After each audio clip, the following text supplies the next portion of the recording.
Muncul nggak ininya, apa namanya, PowerPoint-nya?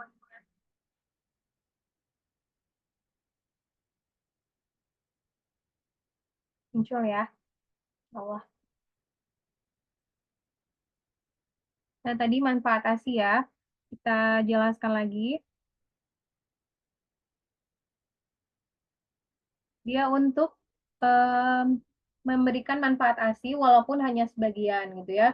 Terus yang terpenting adalah buat teman-teman yang mengadopsi gitu ya, untuk membentuk hubungan mahram dengan anak adopsinya. Seperti itu. Nah, ASI adalah lebih dari cairan ya. Ini adalah cinta dalam bentuk yang nyata. Ini manfaat ASI untuk bayi. Jadi ASI itu bermanfaat baik untuk bayi juga untuk ibu, termasuk juga ibu adopsi ya.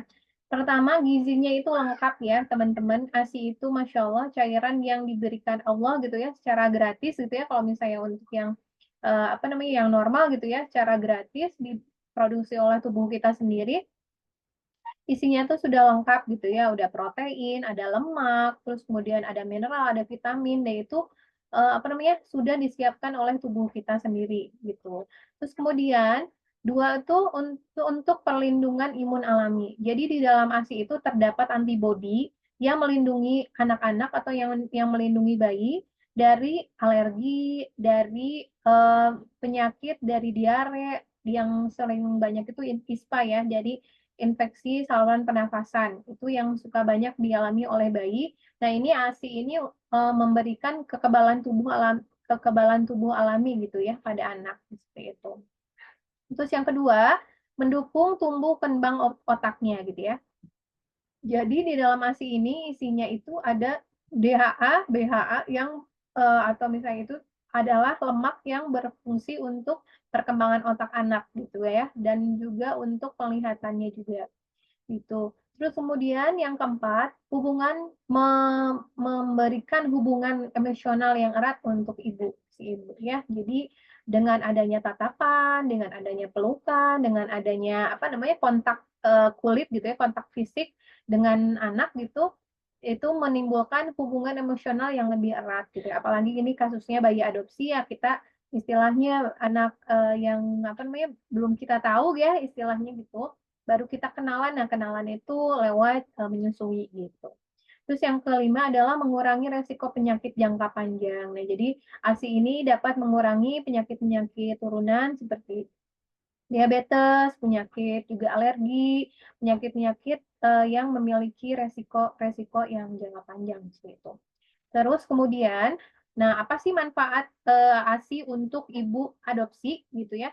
Ada manfaat ASINya yaitu salah satunya membantu proses bonding. Nah, gitu kita kenalan, kita melakukan pendekatan, kita melakukan attachment, setiap kita menyusui gitu ya, menyusui itu kita tatap matanya, terus tatap juga apa namanya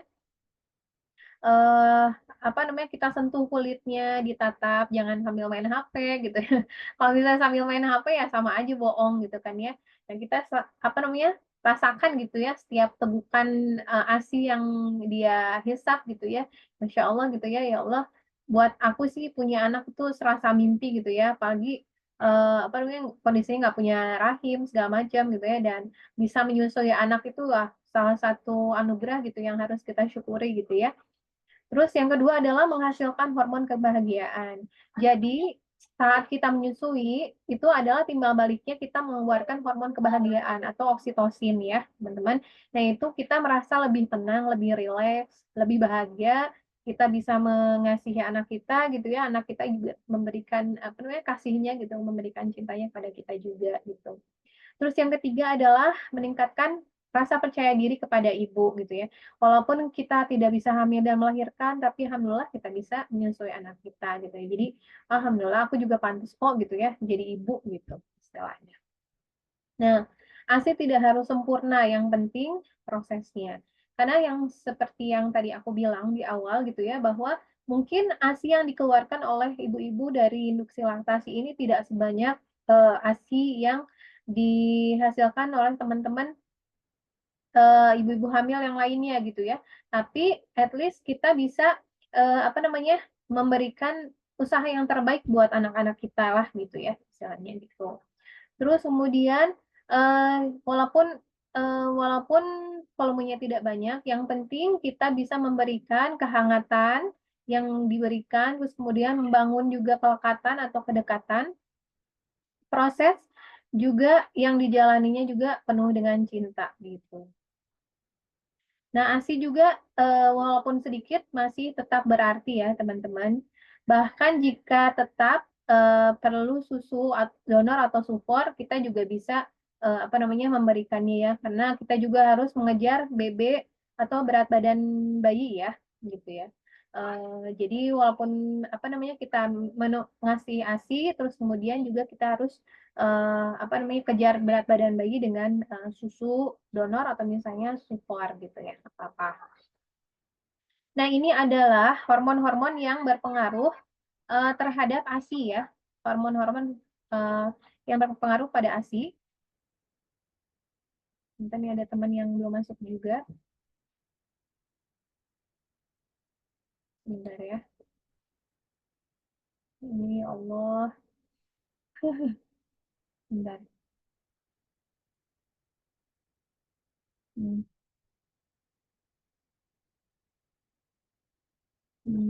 Oke. Mbak Ririn ya. Oke, kita lanjut ya. Ya, ini adalah hormon-hormon yang berperan pada proses ASI. Nah, ini induksi laktasi ya, teman-teman. Nah, ini induksi laktasi ini tadi ya kita berikan diberikan hormon ya, diberikan pil KB. Kalau misalnya ini mah yang pada tahu gitu ya, pil KB. Nah, terus nanti pil KB ini yang isinya adalah hormon estrogen dan progesteron, dia akan membuat tubuh itu serasa seperti orang yang hamil gitu ya, seorang yang hamil. Jadi dia akan membuat apa ya, menstimulasi jaringan di payudara, yaitu mengeluarkan kelenjar susu. Ya, jadi kelenjar susu ini dia akan mulai memproduksi ASI gitu ya, mulai memproduksi susu gitu ya di jaringan payudara ini. Nah, saat eh, si pil KB ini diturunkan atau misalnya pil KB itu dihentikan, nah ini prosesnya seperti orang yang melahirkan gitu. Nah, ini saat orang melahirkan berarti kan oh udah ada nih bayinya di luar gitu ya. Udah keluar bayinya, berarti kita gimana apa namanya? Nanti si ASI itu yang ada di kelenjar susu mulai dikeluarkan lewat apa namanya? Lewat payudara gitu. Nah, ini produksi hormon oksitosin dan prolaktin. Ini yang berperan dalam menyusui ya, laktasinya terjadilah menyusui. Nah, ini prolaktin adalah hormon penghasil ASI. Dia fungsinya itu memberikan sinyal ke kelenjar susu agar memproduksi ASI yang tadi ya. Jadi semakin sering payudara dirangsang dengan hisapan atau pompa, semakin banyak prolaktin diproduksi gitu. Jadi makin banyak dipompa, makin banyak dihisap, makin banyak juga ASI yang dikeluarkan ya, teman-teman ya. Nah, terus kemudian ini adalah oksitosin, hormon letdown reflex atau pengeluar ASI. Oksitosin membantu ASI mengalir keluar dari payudara. Saat bayi menyusu atau saat ibu merasa nyaman dan bahagia, sentuhan kulit, suara bayi, dan emosi positif bisa meningkatkan hormon oksitosin. Oksitosin ini apa namanya bisa dibilang juga hormon kebahagiaan juga ya, gitu. Jadi semakin banyak apa namanya hisap, semakin keluarnya lebih banyak juga hasilnya. Nah, ini progesteron dan estrogen. Ini fungsinya untuk meniru kondisi hamil dan dihentikan mendadak seperti yang melahirkan gitu. Nah, teman-teman di Instagram suka bertanya nih, biasanya apa sih bedanya induksi laktasi sama relaksasi gitu ya? Nah, bedanya itu, ini satu hal yang berbeda, agak mirip-mirip ya, tapi ini beda. Nah, pertama, induksi laktasi itu tadi kan menyusui tanpa kehamilan agar datangnya ASI. Nah, kalau relaksasi itu kembali menyusui setelah sempat disapi. Jadi misalnya, ada temanku waktu itu dia, anaknya itu baru 1 tahun. Akhirnya anaknya itu disapi karena dia mendapat panggilan haji gitu ya, atau misalnya karena stres atau apa gitu ya, si ASI-nya tuh nggak muncul lagi. Nah, waktu pulang ke Indonesia tuh, terus kemudian dia mau nyusuin bayinya, walaupun agak pasti lebih struggle ya, sama-sama struggle sebenarnya. Industri laktasi maupun relaktasi sama-sama harus sabar gitu ya, karena si bayinya biasanya sudah bingung puting, jadi susah lagi untuk, menyusui bayi. Nah, gimana caranya buat mengeluarkan ASI lagi? Nah, ini ada relaksasi ya, teman-teman. Sama sih ininya juga, dikasih obat juga gitu ya, dikasih domperidon juga buat bisa menyusui lagi gitu. Nih, kalau misalnya industri laktasi pernah hamil, tidak pernah hamil. Kalau relaktasi pernah hamil dan melahirkan. Nah, pernah menyusui nggak? Kalau misalnya industri laktasi itu untuk yang belum pernah menyusui. Nah, kalau misalnya relaktasi biasanya sudah menyusui, sudah hamil dan melahirkan dan menyusui, udah bisa menyusui. Nah, kalau pakai, terapi hormon atau tidak, kalau misalnya industri laktasi seringnya diperlukan dulu untuk terapi hormon dulu gitu ya, baru bisa menyusui. Nah, kalau relaktasi biasanya tidak perlu karena kan dia sudah hamil alami gitu ya. Terus waktu responnya biasanya induksi laktasi lebih lama untuk mengeluarkan ASI-nya, kalau relaktasi relatif lebih cepat. Jadi karena dia cuman me-recall lah gitu, me-recall untuk, tubuh bisa mengeluarkan ASI lagi gitu. Tantangan utamanya itu, kalau misalnya induksi laktasi itu mulai dari nol gitu ya, terus kalau misalnya relaktasi ini menjaga konsistensi dan motivasi. Nah, ini kan lumayan ya kalau misalnya anak udah bingung puting, udah senangnya di DOT, itu kalau misalnya nyusuin lagi tuh perlu effort lagi gitu ya. Makanya kalau bisa ya selama bisa DBF, full ya DBF gitu ya. DBF itu maksudnya menyusui langsung gitu. Nah, ini adalah metode atau protokol populer dalam, induksi laktasi. Nah, kamu bisa pilih metode mana, berdasarkan apa? Pertama, berdasarkan tubuh kamu, kondisi tubuhnya, pernah hamil atau tidak. Oh, Mbak, ini Mbak Lia belum masuk ya? Sebentar ya. Ini maaf ya disambi-sambi biar teman-teman yang, apa namanya, eee, yang belum masuk bisa masuk juga. Nah, oke, kita lanjut lagi ya. Nah, jadi di sini kita punya 3 metode ya, teman-teman. Ada 3 metode yang dilakukan biasanya untuk, bisa melakukan induksi laktasi. Pertama itu, Newman-Goldfrapp atau hormonal plus stimulasi, ya. Langkah-langkahnya pertama, konsumsi pil KB kombinasi yang mengandung estrogen dan progesteron selama 2 sampai 6 bulan. Nah, sebelum bayi lahir ya, gitu. Nah, ini dikonsumsinya apa namanya, gimana ini aja, apa namanya tuh, kayak situasinya gitu. Kalau misalnya bisa persiapannya lebih lama gitu ya, lebih bagus gitu, bakal mungkin bisa ASI-nya tuh lebih banyak gitu. Terus yang kedua adalah domperidon ditambahkan untuk meningkatkan prolaktin. Jadi saat konsumsi pil KB langsung minum domperidon buat meningkatkan prolaktin. Prolaktin tadi untuk apa? Merangsang produksi ASI di kelenjar susu itu. Terus setelah waktu tertentu semua hormon dihentikan. Misalnya nih bayinya udah mau keluar nih. Misalnya H-berapa dari HPL misalnya gitu ya. Nah, itu nanti pil KB-nya dihentikan. Nah, terus pompa payudara 8 sampai 12 kali sehari dimulai bersamaan dengan penghentian hormon. Jadi setelah misalnya 1 bulan mengkonsumsi pil KB, terus kita kemudian mulai pompa payudara ya 8 sampai 12 kali sehari. Gitu. Itu rata-rata 2 jam sekali ya, 2 jam sekali sesinya, tiap sesi itu 15 sampai 20 menit gitu. Nah, terus kemudian lanjutkan stimulasi plus domperidon untuk memicu produksi ASI. Jadi ada yang nanya juga, "Mbak, kalau misalnya minum domperidon itu sampai kapan?" gitu ya. Ya sampai sampai selamanya menyusui aja gitu. Nanti kalau misalnya sudah tidak menyusui ya bisa dikurangi dosisnya domperidonnya atau misalnya dihentikan gitu.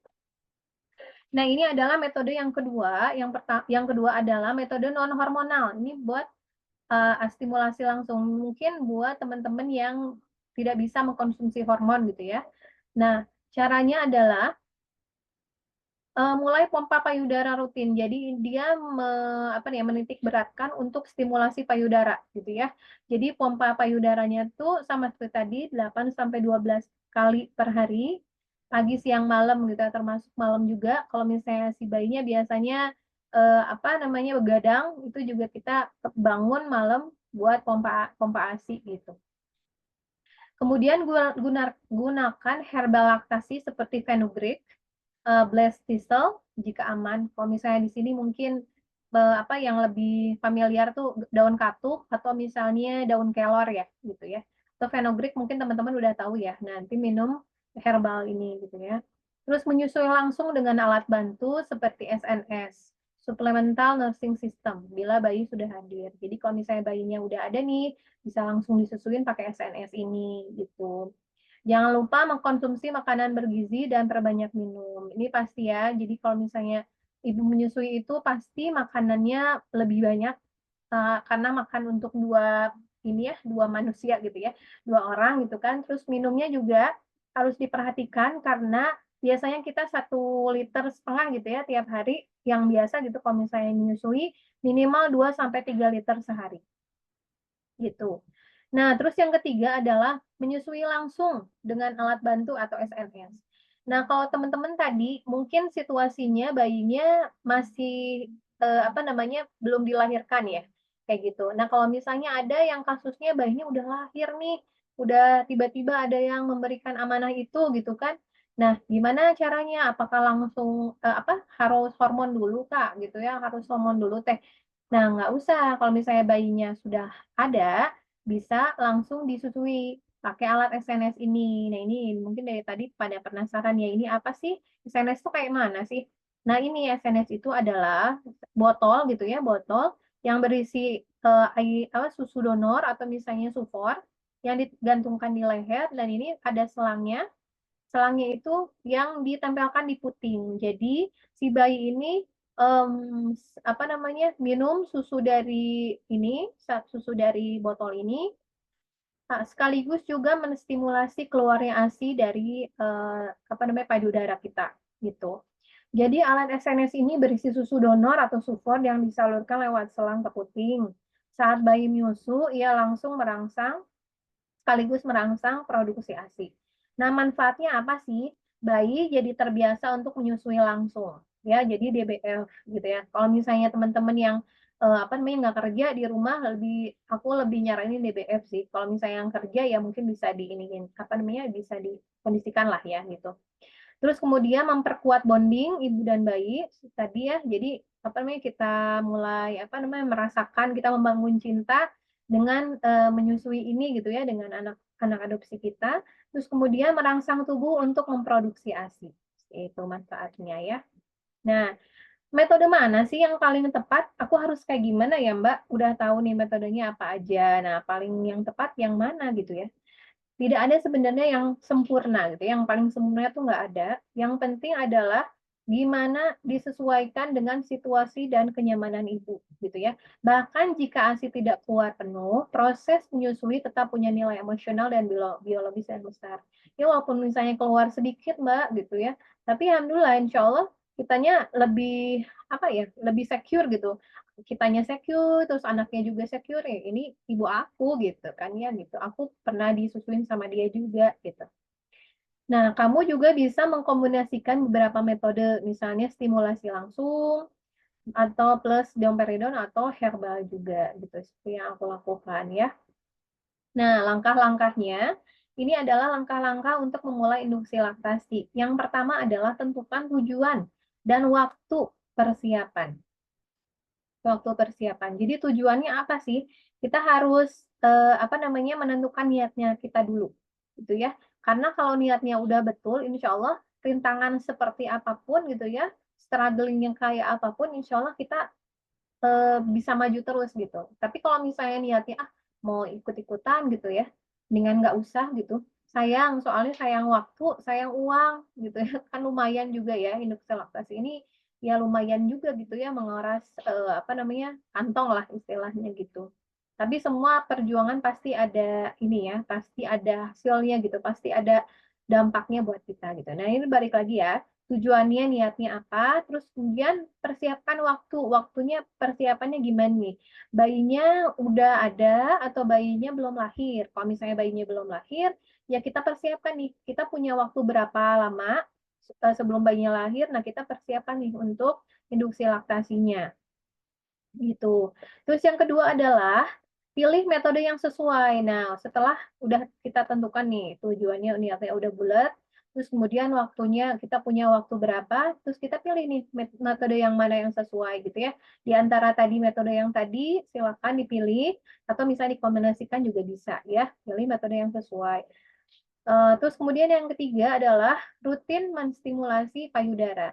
Nah, ini adalah yang perlu kedisiplinan ya teman-teman. Kadang kita males gitu ya apa namanya, mompa ASI itu ngapain gitu ya, bolak-balik tiap 2 jam mompa ASI gitu kan ya, ASInya belum tentu keluar, tapi ini harus disiplin ya teman-teman. Kenapa sih mesti 8 sampai 12 kali gitu sehari? Karena memang, apa namanya, semakin sering distimulasi, semakin apa namanya, semakin banyak produksi ASI di payudara kita, seperti itu. Jadi kitanya harus kuat betul-betul niatnya untuk mau menyusuin anak kita gitu.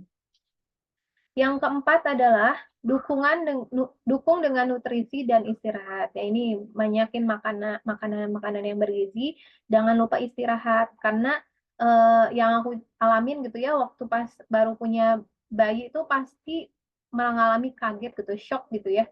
Karena yang biasanya nggak ada bayi, kan kalau misalnya yang hamil, ya yang hamil itu juga kan, yang hamil alami juga kan pasti kaget ya, pas ada bayi harus begadang, harus nyusuin gitu kan, harus apa gitu-gitu. Ini apalagi kita gitu ya, istilahnya persiapannya cuma sebentar, apalagi kalau misalnya yang bayinya ujug-ujug ada gitu kan, berarti kitanya harus, bisa mengolah gitu ya, bisa mengelola waktu supaya bisa istirahat juga gitu ya. Nah, ini istirahat juga, harus ya karena kita bakal begadang gitu. Terus kemudian langkah kelima adalah persiapkan dukungan emosional dan praktis gitu ya. Siapkan dukungan emosional. Jadi, apa namanya, kita bilang ke suami misalnya kayak gitu ya, bantuin gitu ya kalau misalnya bayi ini gitu ya, atau misalnya gantian, aku mau mandi dulu apa gitu kan. Terus kita juga harus ke dokter laktasi gitu ya buat, bisa konsultasi, metode apa sih yang sesuai dengan saya gitu kan ya. Ini kondisinya kayak gini, nanti bisa diarahkan oleh, konselor laktasi, seperti itu.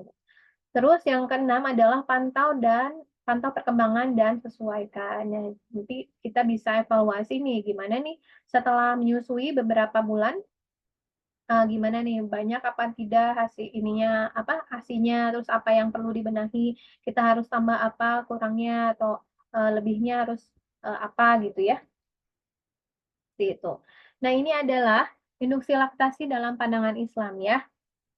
Ini juga pasti teman-teman yang, apa namanya, yang penasaran ya, eee banyak banget yang nanya tentang induksi laktasi dalam pandangan Islam, boleh nggak sih Teh beneran, menyusui gitu kan, menyusui bayi adopsi gitu, boleh nggak sih dalam Islam gitu? Nah, dalam Islam menyusui itu adalah tindakan penuh kasih yang dihargai. Tidak ada larangan bagi wanita menyusui anak yang bukan hasil kandungannya, bahkan menyusui anak lain bisa membawa status baru yaitu mahram jika memenuhi syarat tertentu. Di dalam surat Al-Baqarah juga ayat 233 ya, para ibu hendaklah menyusukan anak-anaknya selama 2 tahun penuh gitu ya. Seperti yang kita tahu kayak Rasulullah juga kan ya, punya ibu susuan ya, yaitu Halimatus Syadiah gitu ya. Beliau itu apa namanya, jadi ibu susunya, berarti kan kalau misalnya ada, apa namanya, beliau ibu susu berarti mahram dengan, Rasulullah gitu ya, dan anak-anaknya Halimah pun ya jadi saudara gitu, tidak boleh dinikahi gitu ya. Jadi mahram juga, jadi haram untuk dinikahi gitu. Nah, syarat penyusuan yang menjadikan mahram apa aja sih syaratnya gitu ya, yang bisa kita jadikan, acuan gitu ya. eee, menjadikan mahram, buat, anak kita gitu ya. Nah, jadi mayoritas ulama yaitu dari mazhab Syafi'i, Hambali, dan Maliki menguraikan bahwa ada tiga syarat supaya anak kita menjadi mahram atau anak susuan kita. Pertama itu dilakukan sebelum usia 2 tahun, gitu ya. Jadi waktu pas, apa namanya, awal-awal mau adopsi juga saya nanyalah ke guru ngaji gitu kan ya, apa namanya, "Umi kalau misalnya, apa namanya, mengadopsi anak perempuan tuh boleh nggak sih Mi?" Gitu ya. "Ya boleh." Terus apa namanya, disusui insya Allah jadi mahram kita gitu kan ya. Jadi ada ustadz yang bilang boleh, ada yang, bilang tidak boleh gitu, tetap tetap bukan mahram, itu kan rame di apa namanya, di YouTube ya, Buya Yahya. Jadi itu semua adalah pendapat ulama. Jadi, nggak ada sudah diambil jalan tengahnya, sudah didiskusikan gitu dan kebanyakan mayoritasnya membolehkan gitu ya kalau misalnya kita mau mengadopsi anak perempuan dan insya Allah mahram dengan, ayah angkatnya, seperti itu. Terus kemudian dilakukan minimal 5 kali penyusuan yang mengenyangkan gitu ya. Nah ini adalah, yang kemarin aku bahas juga di Instagram ya. Jadi semana sih gitu ya 5 kali susuan yang mengenyangkan itu gitu ya. Jadi tidak ada standar bakunya gitu ya, susuan yang 5 kali yang mengenyangkan itu gitu. Jadi kalau misalnya bayi sendiri, bayi 0 hari gitu ya, 1 hari lah gitu ya, apa namanya, ukuran lambungnya itu sebesar ceri gitu ya, sebesar 0,5 mili. Makin ke sini makin besar gitu ya, mulai 2 mili, terus kemudian 5 mili gitu kan ya, makin sini makin, besar gitu si ukuran lambungnya. Nah, kalau misalnya 1 hari aja ya, misalnya si bayi itu kan menyusuinya kalau anak saya sih 1 jam sekali waktu itu. Jadi tiap 2 jam lah anggap gitu ya, 2 jam sekali gitu ya nyusu, ya insya Allah gitu ya, dari 0,5 mili itu, apa, bisa gitu ya dari susu kita gitu ya, dari ASI kita bisa mencukupi, apa namanya, perutnya gitu ya, mencukupi lambungnya supaya dia kenyang gitu. Itu, gitu. Terus kemudian ASI-nya masuk ke tubuh bayi melalui mulut, gitu. Baik langsung dari payudara atau media lainnya seperti botol atau SNS, selama itu adalah ASI murni, gitu. Nah, seperti itu. Jadi masuknya lewat mulut ya, teman-teman. Nah, terus maka induksi laktasi bisa jadikan sarana halal dalam menjadikan anak angkat sebagai mahram dengan konsekuensi hukum waris tetap mengikuti nasab dan asal darahnya.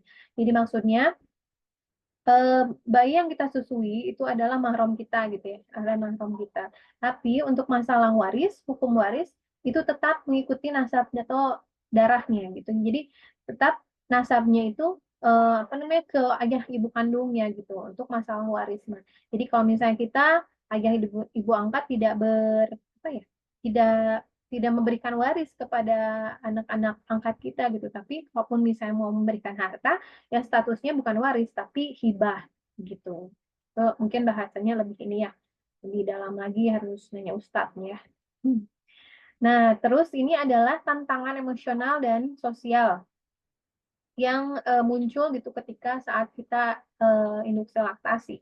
Yang pertama adalah keraguan dari dalam diri kita sendiri, yaitu takut gagal gitu ya, takut, apa namanya, cuman sedikit gitu kan, cuman sedikit ASI-nya gitu ya, itu harus kita balik lagi ke niatnya ya, kalau misalnya niatnya kita kuat, apapun, apa namanya, tantangannya insya Allah kita bisa lewatin gitu, insya Allah ya. Tidak merasa pantas gitu ya, karena tidak hamil gitu ya, ini adalah induksi laktasi ini sendiri adalah usaha kita gitu ya, udah maksimal banget nih, aku udah berkorban banyak lah istilahnya gitu ya, udah minum obat, mau pompa, nggak tidur, apa segala macam itu, kita tuh udah, apa ya, mau kita hamil, mau kita nggak hamil, kita pantas gitu dikasih label ibu gitu, dari anak-anak kita gitu.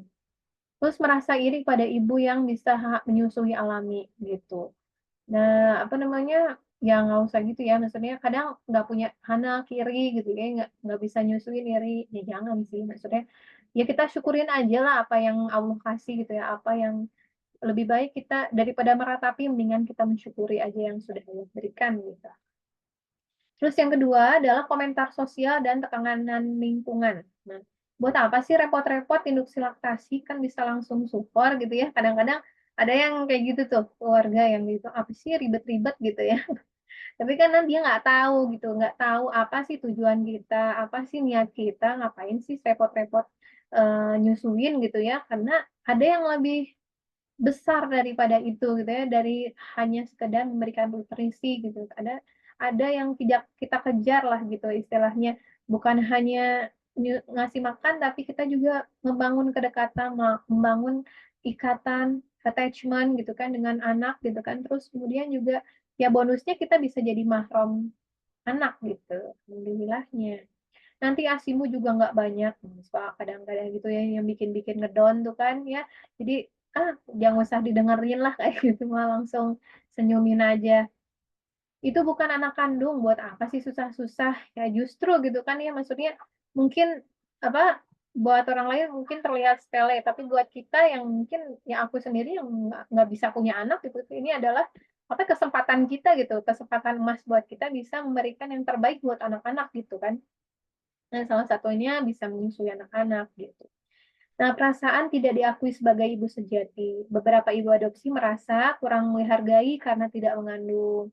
Nah, ini juga sih ya ada, apa namanya, kemarin juga dibahas sama Bunda Nov. Jadi, saat apa, saat, punya anak itu kadang apa namanya, beliau tuh kan kerja, pas punya anak tuh harusnya dia mengambil cuti gitu, karena belum ada cuti adopsi kan, belum ada cuti adopsi, harusnya kan ada tuh cuti adopsi. Jadi sama aja sih sebenarnya seperti kita punya anak, ini aja gitu ya, maksudnya anak, baru lahir aja gitu ya, seharusnya ada tuh. Terus tidak punya ikatan alami dengan bayi gitu, merasa, "Ah, ini mah anak siapa?" gitu, itu jangan sampai ya, maksudnya, apa namanya, justru dengan nyusui ini kita sedang membangun ikatan cinta itulah, gitu istilahnya. Terus ketika harapan tidak sesuai kenyataan. Meski sudah berusaha, hasil kadang tidak seperti yang dibayangkan, sikap yang kita pilih adalah ya kalau misalnya memang ya cuman sedikit gitu ya, ya sudah nggak apa-apa kalau misalnya kita kecewa ya kecewa aja nggak apa-apa. Tapi ya apa namanya, kita move on lagi gitu ya, kita coba lagi gitu kan, untuk bisa ikhtiar lagi gitu. Terus rayakan prosesnya, keberanianmu untuk mencoba adalah bentuk cinta yang luar biasa. Kita bisa berjalan sampai sejauh ini gitu, itu kan butuh effort, butuh keberanian kita gitu ya untuk membuktikan bahwa cinta kita itu nggak main-main gitu buat anak-anak. Terus kemudian sumber dukungan atau support system yang harus kita punya gitu saat, apa, menyusui ya. Pertama adalah konselor laktasi. Nanti konselor laktasi ini akan memberikan kita memberi paham kita tentang cara kerja tubuh kita saat induksi laktasi, kemudian juga metode dan protokolnya. Jadi aku saranin memang teman-teman kalau misalnya mau serius untuk, induksi laktasi, langsung konsultasikan ke konselor laktasi gitu ya. Kalau bisa yang ada titelnya BCLC gitu, BCLC. Itu sudah terdaftar ya, gitu. Terus kemudian juga harus ada tenaga profesional, yaitu dokter obgyn ya, dokter obgyn atau dokter kandungan, atau misalnya dokter, biasanya konselor laktasi ini langsung dokter ya, dokter yang bisa meresepkan gitu. Karena kan ada resep-resep yang nggak boleh, sembarangan beli gitu. Jadi harus, sesuai resep dokter gitu. Terus kemudian dokter anak yang pro-ASI gitu, dokter anak yang pro-ASI itu juga biar kitanya makin semangat gitu. Oh, dokternya juga mendukung ASI gitu, berarti mendukung kita untuk menyusui juga gitu. Terus kemudian ada psikolog anak atau keluarga. Ini biasanya, di apa namanya, mendampingi kita supaya kita, lebih lebih stabil dalam emosi kita gitu ya, dalam menyusui, dalam mengasuh anak adopsi seperti itu. Jadi kita juga butuh psikolog gitu. Terus adanya komunitas. Jadi di komunitas ini kamu merasa tidak sendirian. Ini komunitas ini adalah kita isinya itu cerita nyata dari ibu-ibu yang berhasil. Nah, kebetulan komunitas ini belum ada nih teman-teman. Barangkali ayo kita mau menginisiasi komunitas induksi laktasi, siapa aja yang mau ayo kita wujudkan gitu ya. Nah, terus nanti di komunitas ini kita bisa berbagi tips gitu yang nggak kita ketahui di buku, dan juga adanya dukungan moral dan semangat kalau misalnya kita sedang down gitu. Dan yang paling utama adalah pasangan dan keluarga. Libatkan juga harapannya, apa namanya, harapan dan tujuan dari industri laktasi, bisa juga ngingetin jadwal pumping atau jadwal nyusuin, bisa juga, apa namanya, me merasakan emosi kita gitu ya, bisa sharing lah gitu, emosi yang kita rasakan selama proses menyusui ini tuh kayak mana gitu ya. Terus bantuannya, bisa bantuin mijetin punggung, karena kan nyusui itu capek ya teman-teman. Gitu ya, kalau misalnya ada yang apa, bilang menyusui itu nggak capek, capek gitu, lumayan gitu kan. Bahkan untuk mandi pun gitu ya, secepat mungkin gitu buat biar bayi itu nggak, cepet-cepet biar nggak bangun gitu. Terus kemudian mungkin suami bisa bantu bersih-bersih atau sekedar, dengerin curhat kita gitu. Nah, ini adalah ending-nya, menyusui bukan sekedar nutrisi, itu adalah bahasa cinta. Entah berhasil penuh, sebagian, atau, tidak sama sekali. Yang terpenting kamu bisa hadir sepenuh hati. Ibu bukan hanya yang melahirkan, ibu bukan hanya yang melahirkan, tapi juga yang merawat, memeluk, menyusui, dan mencintai. Seperti itu ya teman-teman, ending-nya. Jadi, apa namanya, semua ikhtiar yang, bisa kita lakukan gitu ya, kita lakukan gitu. Hasilnya tergantung Allah aja gitu ya. Hasilnya kita serahkan kepada Allah saja, seperti itu. Silakan teman-teman, ada yang mau, berbagi apa, tanya atau misalnya yang mau ngobrol, silakan, aku buka sesi tanya jawab aja kali ya, kita ngobrol aja gitu. Boleh, apa namanya, raise hand atau misalnya boleh di kolom chatnya nih, aku belum kebuka nih, kolom chatnya masih loading.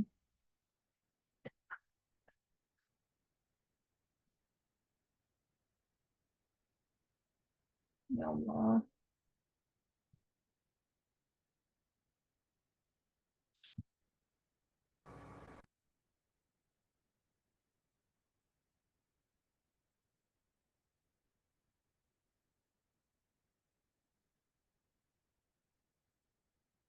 Barangkali ada yang mau, apa namanya, bertanya atau misalnya, raise hand aja ya teman-teman ya, kalau misalnya mau nanya. Muncul teh, muncul Mbak. Maaf Mbak Ade, ini dari Mbak Rima, mau tanya Mbak dulu, bisa ketemu anak-anak di Facebook ceritanya gimana Mbak? Apakah orang tua anak-anak menawarkan atau gimana? Kalau misalnya, oke, tadi ya ceritanya yang di awal tuh cerita, apa, kepotong kan ya karena apa, eh, tadi loading banget sinyalnya. Jadi awalnya ketemu di Facebook itu, ya jadi, ibunya anak-anak tuh nawarin gitu. Dulu dulu tuh ada kayak kalau misalnya di Facebook tuh suka ada ini Mbak, jadi, grup gitu, nggak tahu sih sekarang masih ada nggak ya, grup adopsi gitu, grup adopsi. Nah terus, dia nawarin karena dia mungkin masih muda waktu itu, saat itu masih 20 tahun gitu kan. Terus juga, eee apa, ya udah suaminya suaminya pergilah gitu ya. Suaminya pergi, kemudian dia, akhirnya memutuskan untuk, ya udah anaknya diasuh saja sama kami gitu. Itu juga setelah ini sih, kita harus tanya dulu ya, betul-betul memang betul yang mau diadopsikan atau tidak. Jangan sampai nanti di jalan atau misalnya setelah perjalanan, setelah lahir gitu kan, diambil kembali kayak gitu. Jangan sampai seperti itu gitu. Nah, terus akhirnya ya udah, ending-nya, kalau anak pertama ya itu tadi, apa namanya, ya sama sih dua-duanya juga sama. Jadi anak pertama sama anak kedua itu ibunya menawarkan di grup itu, gitu kan, menawarkan di grup itu barangkali ada yang mau mengadopsi anaknya, seperti itu. Nah, kalau misalnya anak pertama itu suaminya pergi, nah kalau anak yang kedua itu bapaknya ada sebenarnya. Bapaknya ada, tapi karena kondisi ekonomi, terus juga ternyata setelah apa, anaknya lahir, anak kedua lahir, ternyata ibu sama bapaknya itu pisah, gitu. Jadi udah apa sih, eee, apa ya, cekcok gitu-gitulah pokoknya, jadi berpisah aja gitu. Nah, sekarang kondisinya semuanya, apa namanya, apa, single mother lah istilahnya. Kayak gitu Mbak Rima. Ya berarti, apa namanya, ini ya, ketemu di situ lah ya. Saya mau tanya tapi via chat ya, karena alhamdulillah saya sudah punya anak adopsi usia 17 tahun. Tapi kami belum cerita ke Kakak, khawatir ke anak dengar. Oh, oke, nanti chat aja ya, Mbak Ami ya. Siap siap. Izin bertanya Mbak Dina ini, izin bertanya Mbak Ade, ngaruh nggak sih lamanya persiapan pemberian hormon sama banyaknya ASI yang dihasilkan? Kan Mbak tadi pemberiannya 1 bulan ya untuk, menyerupai hormon ibu hamil. Iya, jadi kalau misalnya waktu itu pas lagi, apa namanya, anak yang pertama itu, dia itu pas ketemu tuh pas usia 7 bulan, sama sih sebenarnya anak pertama sama anak kedua tuh ketemunya usia 7 bulan di kandungan, jadi aku tuh punya waktu sekitar ya 1, 2 bulan untuk persiapan, menyusui ya, persiapan induksi laktasi ini. Jadi, apa namanya, konsumsi hormonnya itu 1 bulan, nanti 1 bulan, dihentikan, terus baru minum, apa, domperidon sama, domperidon dari awal sih itu juga, domperidon dari awal. Jadi terus sama, pumping ya, kayak gitu.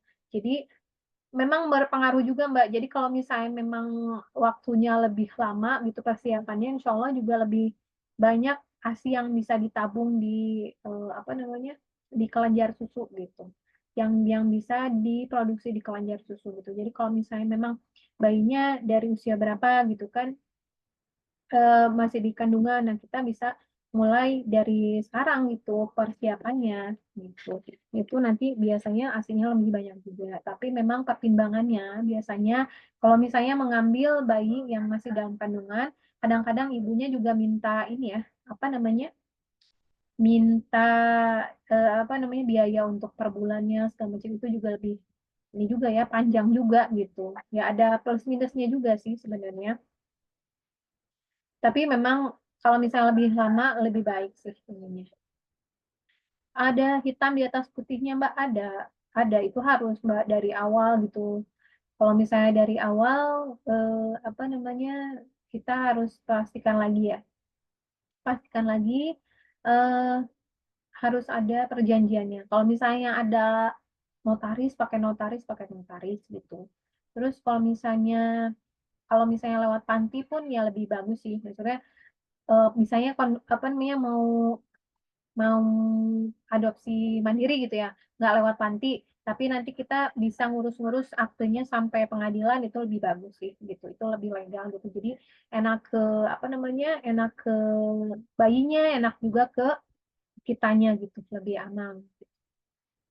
Nah terus, tapi kalau misalnya ya ini cerita aku aja ya, misalnya waktu itu, aku sama suami tuh mau sampai pengadilan waktu itu sebenarnya, ngurus-ngurusnya gitu. Tapi setelah sampai pengadilan, kan di situ dikasih tahu nih syarat-syaratnya bahwa orang tua juga harus hadir, orang tua si bayinya. Terus, apa namanya, harus menjadi saksi lah, apa segala macam gitu. Tapi sedangkan di situ orang tuanya nggak mau hadir. Nah itu yang jadi aku nggak bisa ngurus-ngurus sampai pengadilan tuh itu, gitu. Itu kita juga tidak bisa memaksakan kan ya. Maksudnya, kalau misalnya kita juga menghargai ya, kalau misalnya orang tuanya nggak mau dilibatkan lagi, ya sudahlah gitu. Berarti kita mungkin pakai jalan yang lain gitu untuk, apa namanya, di surat, administrasi anaknya itu, gitu. Terus Mbak Ami, sekarang saya usia 43 tahun. Apakah masih memungkinkan untuk program laktasi lagi? Insya Allah Mbak, kalau misalnya nggak ada keluhan, apa namanya, kesehatan, insya Allah bisa sih. Kita juga itu masya masya Allahnya Allah gitu ya, maha besarnya Allah gitu ya. Walaupun misalnya kenapa sih kita bisa menyusui, qadarullahnya itu yang mengontrol hormon menyusui itu bukan di ovarium, bukan di apa namanya, rahim gitu ya, bukan di situ, tapi di otak gitu. Kalau misalnya selama otak kita sehat gitu ya, kita, apa namanya, ya otak kita sehat, ya kita masih bisa apa namanya, menghasilkan hormon prolaktin, oksitosin gitu kan ya, insya Allah kita bisa menyusui gitu. Insya Allah bisa Mbak, kalau misalnya nggak ada keluhan kesehatan. Tuh. Jika kami mengadopsi anak perempuan, apakah nanti adik akan satu mahram dengan kakaknya? Dulu kakak pernah mendapatkan ASI dari kakak saya. Berarti gimana? Kakaknya itu dapat dari kakak ya. Berarti statusnya kayak tante sama ponakan gitu ya. Insya Allah sih masih satu mahram karena kan ini ya apa? Satu ini. Ini kakaknya usia berapa Mbak? Kalau misalnya bisa masih 2 tahunan, bisa nyusuin ke Mbak juga gitu. Jadi biar ikatannya tuh lebih kuat gitu ke Mbaknya gitu. Walaupun misalnya sebenarnya udah menyusui sama kakaknya ya. Jadi apa ininya lebih ini. Tapi kalau misalnya memang sudah menyusui dari kakaknya Mbak ya sudah sih insya Allah aman gitu. Jadi kayak apa ponakan sama eh, tante ya. Ya Mbak, anak adopsi pertama kami mendapatkan ASI dari Mbak saya. Sekarang umurnya 17 tahun. Wah, Masya Allah ya. Berarti udah lama sekali ya Mbak ya. Masya Allah. Alhamdulillah. Ya, aman ya. Maksudnya kalau misalnya kita anaknya, apalagi anak perempuan gitu ya. Karena kan besarnya nanti kayak mana gitu ya sama ayahnya gitu kan pasti akan terbatas. Ya sama sih sebenarnya kalau anak laki-laki juga gitu ya. Mungkin nanti tidak apa ya? Tidak bisa sedekat itu ya kalau misalnya dia sudah balik gitu tidak bisa cium cipika-cipiki apa segala macam dengan ibunya gitu ya kalau misalnya tidak mahram gitu walaupun apa namanya sudah mahram pun ya tetap ya maksudnya aurat tetap harus dijaga apa segala macam kayak gitu. Apakah ada info Mbak RS atau klinik yang menyediakan program laktasi di Jakarta? Banyak Mbak. Yang pertama program laktasi di Jakarta itu yang setahu aku yang di KMC, Kemang Medical Care. Yaitu awalnya induksi laktasi di Indonesia tuh di KMC itu Mbak. Jadi bisa konsultasi langsung.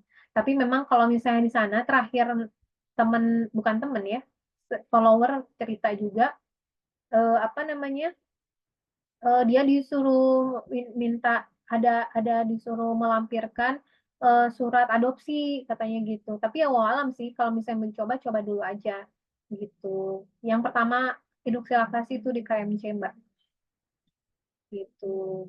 Nah kami adopsi anak perempuan semahromkah nanti dengan anak adopsi pertama kami anak pertamanya tadi perempuan apa laki-laki Mbak Mi? Kalau misalnya apa namanya perempuan juga ya alhamdulillah ya. Kalau misalnya laki-laki ya insya Allah jadi mahram juga tapi tetap harus menjaga aurat ya. Nanti kalau misalnya setelah balik gitu apalagi sudah 17 tahun mungkin sudah balik ya. Kalau laki-laki sudah dapat ASI dari Mbak saya, oh iya insya Allah sih bisa Mbak aman. Cuman ya ini aja sih maksudnya tetap menjaga aja kalau misalnya nanti si anak perempuannya sudah balik gitu kan tetap harus dijaga juga ininya apa namanya auratnya apa gitulah tuh KD mau tanya Mbak Maileni mau tanya kalau obat KB kombinasi yang biasa diperbolehkan dibeli secara langsung atau harus resep dokter laktasi. Waktu itu aku diresepin sih Mbak, jadi namanya teh Diane ya, pil Diane. Jadi eh, bukan yang pil yang biasa di situ, yang biasa suka di posyandu, di posyandu, di bidan gitu. Dari waktu pas sama dokter Stella itu di ininya pil Diane yang mungkin ada ini khusus mungkin ya kayak gimana jadi pokoknya semuanya diresepin sama dokter termasuk domperidon juga jadi domperidon itu sebenarnya mau beli langsung juga bisa sebenarnya cuman itu pasti dibatasi jadi karena kita makan domperidonnya itu dari selama menyusui dan satu harinya itu kita konsumsi sekitar 3 sampai 5 tablet jadi biasanya sama dokter itu dikasih resep 1 bulan gitu. Nah, kadang-kadang apotekernya suka nanya, "Kenapa ini banyak-banyak amat domperidon buat apa?" Gitu ya, kan domperidon itu obat mual ya, obat mual muntah. Nah, biar supaya nggak mual muntah pakai domperidon, tapi memang efek sampingnya itu adalah mengeluarkan ASI gitu. Nah, itu makannya kalau misalnya banyak, belinya itu harus dengan resep dokter gitu. Jadi harus pakai resep dokter ya, Mbak, biar aman. Seperti itu. Ada lagi yang mau bertanya? Atau ada yang mau, apa namanya, ini buka ininya, kita langsung ngobrol boleh ya? Atau misalnya sharing tentang yang lain juga boleh ya, tentang adopsi, tentang, apa, adopsi lактasi atau MRKH boleh ya? Seperti itu. Ya kira-kira nanti insyaallah, rekamannya aku kirim di WhatsApp ya teman-teman. Nah, kalau misalnya masih ada yang mau lebih jelas lagi,